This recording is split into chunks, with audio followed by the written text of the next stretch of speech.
10 things that you can do to recover better after an intense game. Call this the 10 commandments.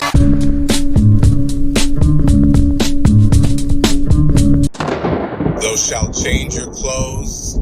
The first commandment is you should change into dry clothes as soon as you can and into your normal shoes. This has no impact on performance, to be very honest, but it consciously lets you know that the activity is done. Because for any recovery to take place, you have to be in a relaxed state, and nothing more relaxing than getting out of your tight shoes, your wet, sweaty t-shirt or jersey. So you need to get out of that fight and flight mode and get into a relaxed state. Also, from a hygiene perspective, it is better to not let the sweat dry on your skin, otherwise it'll just clog your pores. And if you might have some cuts or bruises, and because of that wet t-shirt, there are chances of infection. Thou shalt stay warm. The second commandment is stay warm. If you live in colder climates, always wear a jacket so that you don't cool down instantly. It is important to allow the muscle to drop its temperature slowly. This is why you see a lot of athletes after a game wearing big jackets when they're out in the open. This is primarily for this reason. Thou shalt hydrate. The third commandment is hydration. After an intense game, you have not just lost water, you have lost a bunch of electrolytes from your system. Chugging down on water is just going to make you pee more and not help you retain that water in your body. I have also covered hydration in a 2-part video series. If you want more information, you can click over here. Thou shalt eat.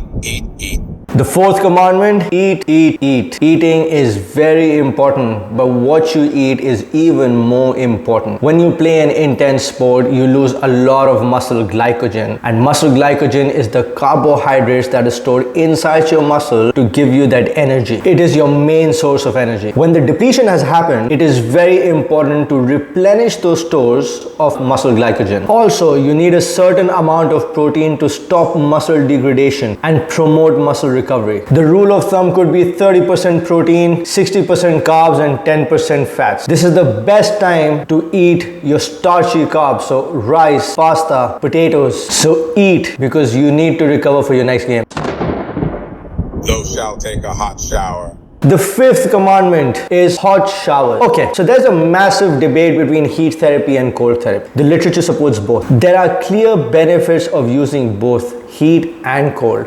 But nowadays, if you're not a professional, you won't have access to fancy cold tubs. But what you usually have is a bathtub at home, which you can fill up with some nice hot water that can penetrate into deep tissue to promote healing. You will hear people say that you need to get rid of the inflammation, and that's why cold plunges are better. But you need inflammation to recover. You need more blood flow in the muscles so that you can recover. Now, this is not a commandment as such. This is more about a suggestion. Obviously, individual preferences are always there, but if your game is at night, it is not advisable to take cold showers because it will keep you attentive and alert. You need to relax yourself. You need to calm your mind, and hot showers do that. Thou shalt not stretch. The sixth commandment, don't stretch. Now, one controversial thing this is, do not do static stretching after a game. Stretching takes away from the capacity of the muscle and tendon to absorb force and shock. There are many studies that prove that stretching does not promote recovery. Instead, mobility is what you want. The aim is to make sure that your joints are going through full range of motion, because in a field of sport, there's intense movements from here and there. So as the recovery protocol, mobility is much better. Because obviously muscles are joined from one point to the other, which are between joints. So once you rotate those, let's say your hip or your ankles, your other muscles will automatically get the recovery benefit. So mobilize those hips, mobilize those ankles, those shoulders, those necks, and then you feel the benefit compared to stretching. Thou shalt massage. The seventh commandment is a massage. Now, obviously, we don't have the access to a full-time masseuse like the professional athletes, but massage is a great mode to promote post-exercise soreness. Plus, the psychological effects of massage are huge. Giving sports massage after exercise and sports competition is very effective in reducing lactic acid buildup in athletes. The result of this study are expected to be useful for coaches and health teams and athletes to reduce lactic acid production so that they can improve their performance during exercise and minimize the occurrence of high-risk injury. You can massage your feet, you can mobilize your toes. So get into those crevices of your toes, see where the tender spots are, massage them, go up the chain on your Achilles, nice and easy massage just with your fingers and some moisturizer. Try to get the calf. Watch TV and do it if you need to. Your anterior tibialis, your posterior tibialis and your quads. Also, it was determined that the effects of foam rolling on performance and recovery are rather minor or partly negligible, but can be relevant in some cases. Example, to increase sprint performance and flexibility or to reduce muscle pain sensation. Evidence seems to justify the widespread use of foam rollers as a warm-up activity and not a recovery tool. Those shall do breathing exercise. Number 8, breathing. Because sports are a very intense form of activity, it is important to calm your mind. In a field of sport, you are wired up because all your senses are heightened. I will tell you 2 breathing exercises that you can do before sleeping or after a game to turn on your parasympathetic nervous system, which is to shut off your fight and flight so that you can recover faster. Alright, so the first breathing exercise that you have to do is a 5-5-5. So you inhale for 5 seconds, hold for 5 seconds,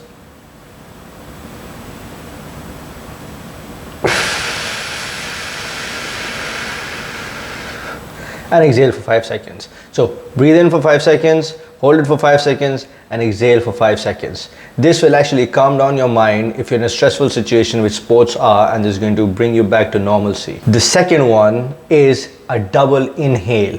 This is also for you to calm down. So take a deep breath in, then take another one. So the second breath that you take in, that is the important one. So again,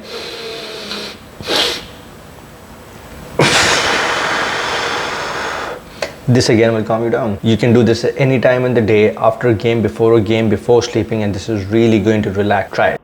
Those shall sleep. 9th commandment, sleep. Oh, this goes without saying. Without a good night's sleep, your body won't recover and repair whatever damage has happened. No matter what high-performing sport you play, it will take a toll on your body, and no recovery is complete without sleep. The best way to actually get a good night's sleep is to make it as dark as possible and make it slightly colder so that you can fall asleep quicker. Plus, obviously, whatever we have mentioned above this should guarantee that you sleep better, especially the breathing one. Those shall eat fruits the next morning. Now, last but not the least, when you wake up the next morning, make sure the first thing you eat is a fruit and something banana, something high in sugar. After playing, not only does the muscle glycogen deplete, your liver glycogen also depletes. And while you sleep, it automatically goes even further down. So you need to make sure you replenish that liver glycogen to fuel you and store it, because it's a bank for your future activities. And there you have it, folks, the 10 commandments of what you should do after an intense game or match to recover better and be prepared for the next game. Now, if you find this video helpful, press the like button, share it with people who can benefit from it, subscribe to the channel if you haven't, and if you're looking for a wholesome nutritional coaching or hydration coaching or a strength and conditioning program, look no further. Get in touch with us over here, and we're happy to help. And as always, I'll see you next time.